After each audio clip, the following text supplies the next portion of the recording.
Embracing it all. Finding freedom in loving your fate. How much energy do we spend fighting reality? Think about it. How often do we find ourselves pushing back against what is, wishing things were different, lamenting past events we can't change, resenting circumstances we didn't choose, feeling frustrated by setbacks, angered by perceived injustices, or heartbroken by losses? This struggle, this internal war against the way things are, is a fundamental part of the human condition. It's exhausting, isn't it?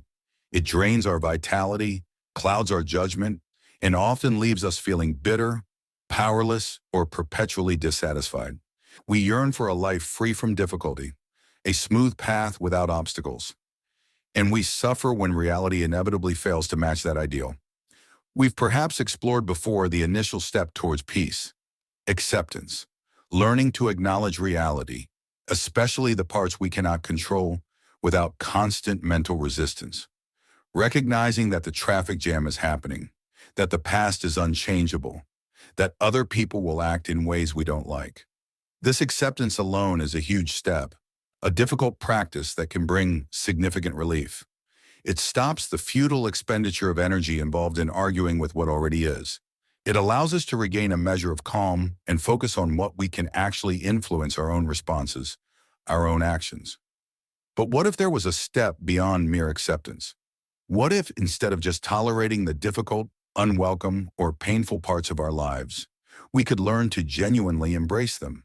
What if we could cultivate an attitude not just of resignation, but of affirmation, saying a wholehearted yes to our entire existence, exactly as it unfolds, with all its joys and sorrows, triumphs and failures, ease and hardship? What if we could learn to, in a sense, love our fate? This idea, sometimes called amor fati or love of fate, might sound strange, even impossible or undesirable at first hearing. Love the things that cause pain, embrace suffering, appreciate misfortune. It seems counterintuitive, perhaps even masochistic or dangerously passive. So before we explore why anyone might aspire to such a perspective, it's absolutely crucial to clarify what this doesn't mean. Loving your fate is not about passivity or giving up. It does not mean you stop trying to improve your circumstances where you have influence. It does not mean you shouldn't work to prevent future misfortunes or strive to make the world a better place. You still make plans, exert effort, stand up for justice, protect yourself and others. Amor fati primarily applies to things outside your direct control, particularly past events that cannot be changed, and present circumstances that are already fate's accomplice. It's about your attitude towards the unchangeable fabric of reality, not an excuse for inaction within your sphere of influence. You still choose your actions, your virtues, your efforts. That remains your sacred duty. And loving your fate is also not about pretending painful things feel good. It's not about denying suffering or putting on a fake smile when faced with tragedy. Pain is real. Grief is real. Disappointment is real. Amor fati doesn't ask you to enjoy these feelings. Rather, it invites you to accept the reality of the event and the accompanying pain, and then to go a step further, to see this event, however unwelcome in isolation, as an integral, even necessary part of the unique, complex, and ultimately whole tapestry of your specific life. It's about finding value or meaning within the larger context, even when the isolated event is deeply undesirable. And crucially, loving your fate is not simple fatalism. It's not believing that everything is rigidly predetermined and your choices don't matter. Your choices matter immensely. They determine your character, your response, your contribution. Amor fati is about accepting the results of the infinitely complex interplay between your choices, the choices of others, and the laws of nature, results which often unfold in ways you didn't plan or desire. It's about accepting the present reality that has emerged from this web of causes and embracing that reality as the ground upon which you must now act. So, if it's not passivity, denial, or fatalism, why would anyone strive to cultivate such a seemingly difficult perspective? What is the profound power hidden within the idea of loving one's fate? First, there's the undeniable logic of conserving energy and finding peace. As we've touched upon, fighting reality is exhausting and futile. Arguing with what is only creates internal friction and suffering. Acceptance brings relief. Amor Fati takes this further by actively embracing reality. By saying yes to it, you not only cease fighting, but you potentially align yourself with it. You move from resistance to affirmation. This dissolves resentment, bitterness, in the feeling of being wronged by life. It fosters a deep inner peace that isn't dependent on circumstances being pleasant. Second, it stems from recognizing the deep interconnectedness of all things. Every event in your life, good or bad, is part of an unbroken chain of cause and effect, stretching back infinitely. To wish away a single difficult event, a past mistake, a painful loss, a challenging circumstances, in a sense, to wish away the entire chain that led you to this exact moment, to being the person you are now. The lessons learned, often only learned through hardship. The strengths developed, often only forged in adversity. The perspectives gained, the relationships formed or deepened, all are interwoven. Loving your fate means recognizing that you cannot cherry-pick reality. To affirm your existence now requires affirming all the steps, even the painful ones, that brought you here. It's accepting the whole package deal of your unique life. Third, it fully integrates the understanding that obstacles are often the way. If challenges are what shape us, build our resilience, and teach us wisdom, as explored in previous thoughts, then Amor Fati takes the next logical step. It doesn't just tolerate these character-forging obstacles, it welcomes them as necessary ingredients in our growth. It sees the difficult parts not as flaws in the design, but as essential elements that contribute to the strength and beauty of the final structure. It's like appreciating the rough, unpolished parts of a natural landscape just as much as the smooth, easy parts, recognizing that both contribute to the overall majesty. Fourth, it allows us to find meaning in the entirety of our life story. Our lives are narratives, complex and unique. A story with only easy successes and constant happiness would be shallow and ultimately uninteresting.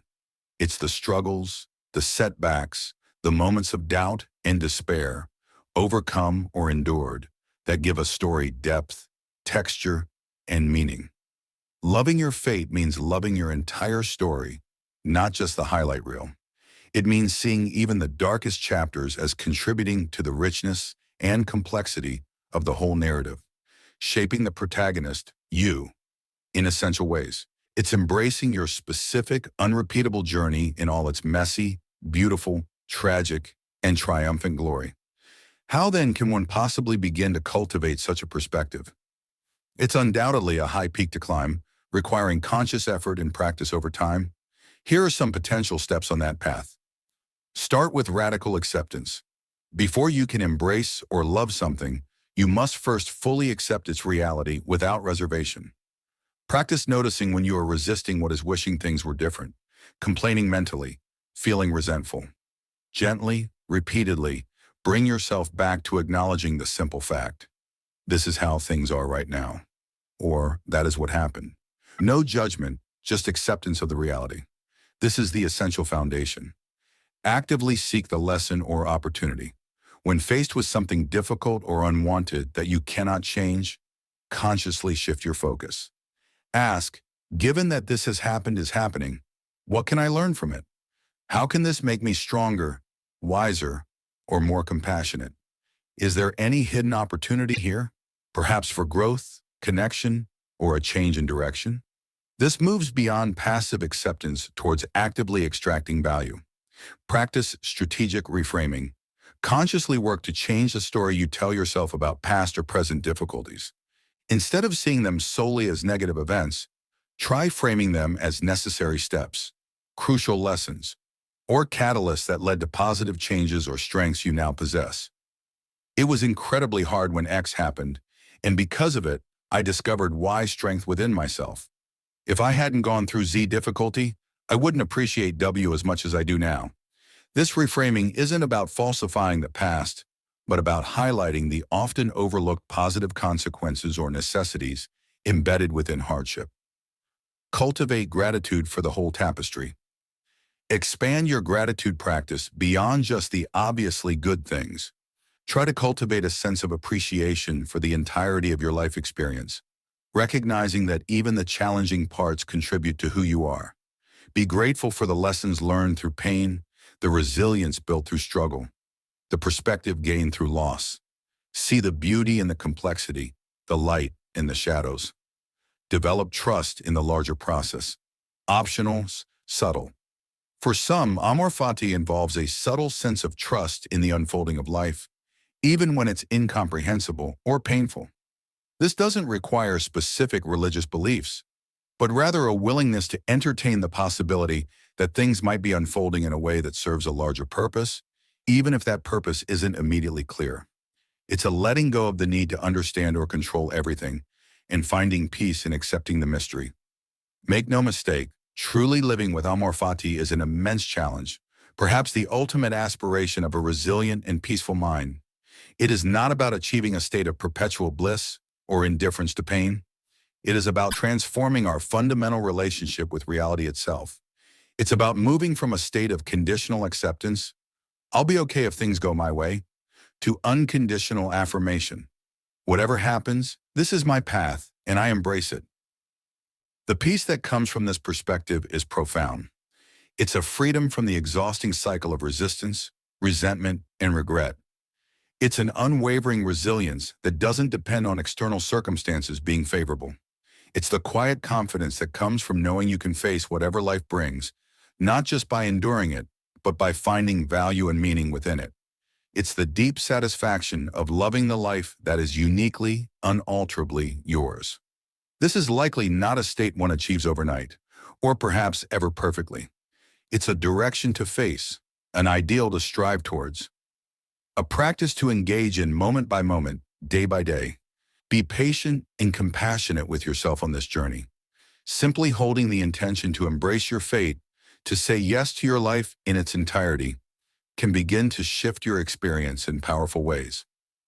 So the invitation today is perhaps the most radical one yet. Can you look at your life with all its imperfections, its unexpected turns, its joys and its sorrows, and begin to cultivate a sense of acceptance, perhaps even affirmation for the whole thing? Can you start to see your unique fate not as a burden to be endured, but as the specific, challenging, beautiful path that is yours alone to walk, and perhaps, eventually, even to love? The journey starts with accepting this moment exactly as it is.